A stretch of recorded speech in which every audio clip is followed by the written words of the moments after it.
Pour ne rien manquer, abonnez-vous maintenant. 4 ans, il n'y avait plus de salon du Bourget à cause du coronavirus. Question que nous nous posons aujourd'hui. Pourra-t-on demain prendre l'avion sans polluer? On en parle avec nos deux invités. Bonjour Gérard Felzer. Bonjour. Bienvenue sur Sud Radio, président d'Aviation Sans Frontières, consultant aéronautique et transport. Vous êtes par ailleurs ancien commandant de bord. Nous sommes également en direct sur Sud Radio avec Charlène Fleury. Bonjour à vous.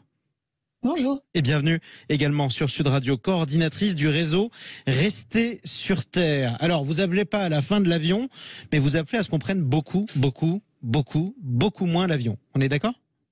Tout à fait. On est un réseau de plus de 200 organisations à travers le monde qui militent pour la réduction du trafic aérien et pour des modes de déplacement plus soutenables et plus justes. Plus soutenable et plus juste, sauf que les études économiques notamment disent que le transport aérien devrait doubler à l'échelle mondiale, j'entends, pas forcément en France, d'ici quelques années. Est-ce que vous le confirmez, Gérard Felzer ? Oui, c'est la tendance. En fait, il faudrait changer de paradigme, c'est-à-dire considérer le transport aérien comme un produit de consommation. Quand on fait des offres avec les low cost, par exemple, à 49,95 € pour Barcelone, c'est peut-être quelque chose sur lequel il va falloir réfléchir. Qu'on fasse un grand voyage par an, par exemple, pour aller voir ou rencontrer d'autres cultures, pourquoi pas, mais encore acheter les week-ends qui se succèdent, parce qu'il y a l'opportunité, ou aller faire les soldes à Dubaï. Franchement, c'est moins d'actualité, quoi. Il y a les pays émergents, alors on pourrait leur dire, mais pourquoi leur interdire à eux alors que nous on en a profité pendant des années.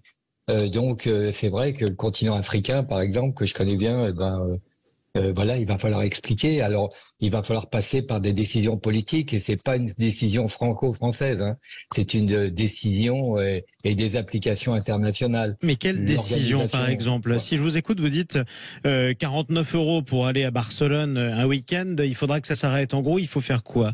Vous appelez à ce que les prix augmentent, même en cette période d'inflation? Écoutez, si c'est ce genre de consommation, probablement ça va passer par des taxes ou des incitations à être beaucoup plus vertueux sur nos voyages. Alors c'est vrai que le réchauffement climatique est dû en partie, alors on dit entre 3 et 6%, voire 7% pour l'aviation. Il va falloir faire quelque chose de toute façon. Alors c'est ce qui se passe au Salon du Bourget, parce que il y a une prise de conscience qui est en train de naître et de se consolider. Alors une prise de conscience sur quoi? Sur le fait qu'on doit moins prendre l'avion ou que l'avion doit moins polluer?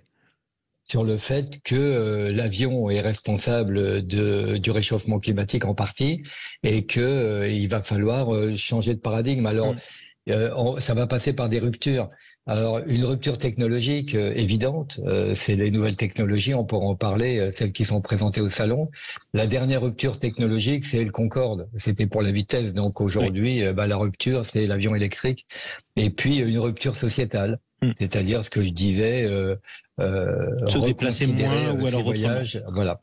Effectivement. Charlène Fleury, on a tout entendu sur l'avion, on a même entendu un écologiste reconnu comme Monsieur Jancovici appeler à ce qu'on ait un quota de billets d'avion au long de sa vie. Mais question toute bête auparavant, comment pollue-t-on et combien pollue-t-on lorsqu'on prend l'avion? À quoi on peut le comparer? Moi je vois la fumée qui sort du pot d'échappement de ma voiture, mais j'ai du mal à me figurer ce que pollue un vol. Alors, l'avion pollue démesurément par rapport à d'autres usages. Effectivement, un aller-retour Paris-New York, ça va émettre à peu près 3,5 tonnes de CO2, ce qui est considérable puisqu'en fait, le budget cible pour la neutralité carbone, c'est d'être à 2 tonnes par personne. Donc, en fait, avec cet aller-retour, on crame déjà l'entièreté de son budget carbone personnel. Dans l'avion. Non, mais c'est par passager. D'accord, 3 tonnes 5 de CO2 voilà. Par passager. Tout à fait. Et par ailleurs, effectivement, il y a aussi des effets non CO2, des effets hors CO2 qui sont plutôt bien documentés maintenant, qui alourdissent ce bilan carbone, puisqu'en fait, ce sont les traînées de condensation, des NOx, donc des oxydes d'azote, qui sont rejetés dans l'atmosphère et qui forment une espèce de couche réchauffante également.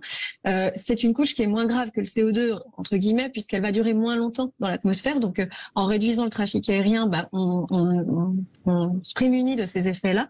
En revanche, parce que le CO2 reste plus d'une centaine d'années dans l'atmosphère, en revanche, c'est effectivement des effets qui, pour l'instant, sont souvent peu calculés ou pas calculés dans les bilans carbone de l'aviation et qui donc ne sont pas pris en compte quand on parle de réduction de ces émissions. En d'autres termes, pour vous aujourd'hui, pardon, je vous ai interrompu, mais vous pourriez revenir. Pour vous aujourd'hui, il n'y a pas d'avion propre. Ah non, aujourd'hui, il n'y a pas d'avion propre. Effectivement, on peut appeler à ce qu'il y ait des technologies dans l'avenir qui nous permettent de réduire les émissions du secteur.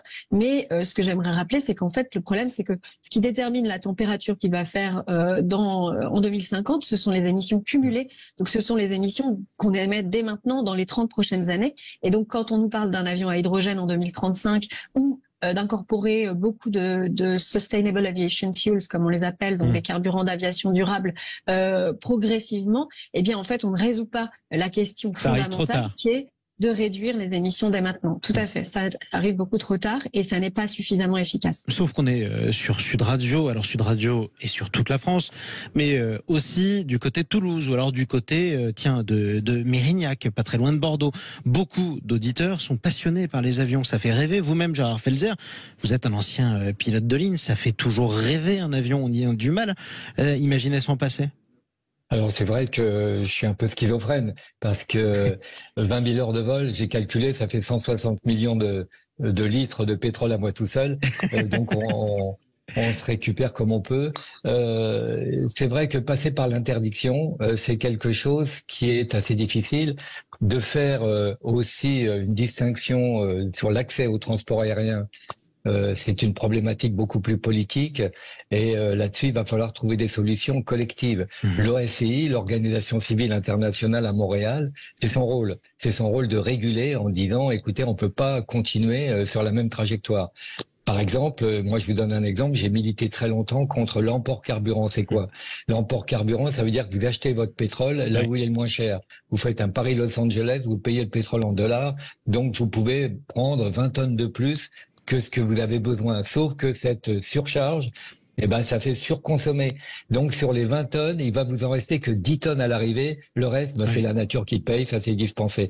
Donc on peut faire des progrès, mais encore une fois, c'est à tous les niveaux. Par exemple, sur les aéroports, vous savez que le roulage des avions à Roissy-Charles de Gaulle, c'est autant que le périphérique avec toutes les voitures. Oui, donc c'est considérable. Il faut électrifier le roulage et c'est par des petites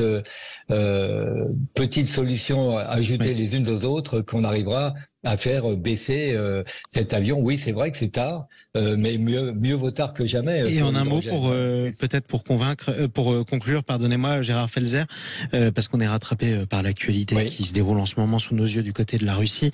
En un mot, pour conclure, les innovations que vous avez pu constater sur le salon du Bourget.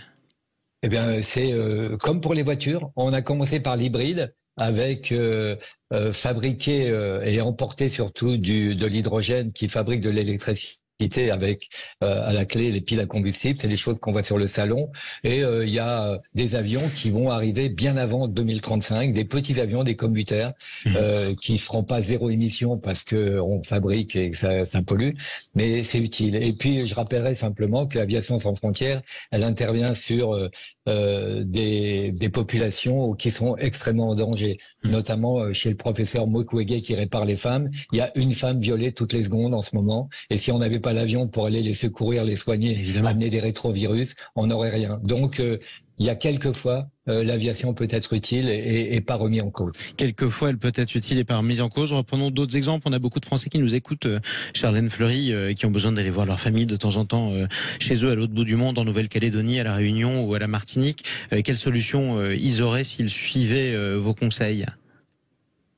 Alors, c'est pas nos conseils. Il se trouve qu'on appelle à réduire le trafic aérien, mais pas à clouer tous les avions au sol. Et effectivement, Monsieur Felzer a raison de le rappeler. L'avion est nécessaire dans énormément de situations pour que nos sociétés soient meilleures. En revanche, effectivement, nous, ce qu'on demande, c'est que collectivement, on revoie la place de l'avion et que collectivement, on mette en place des mécanismes qui permettent de réduire le trafic aérien, parce que la modération de la demande est actuellement la seule solution, le seul levier qu'on a à notre disposition dans un temps court. Et comme je l'ai rappelé, c'est le temps qui compte.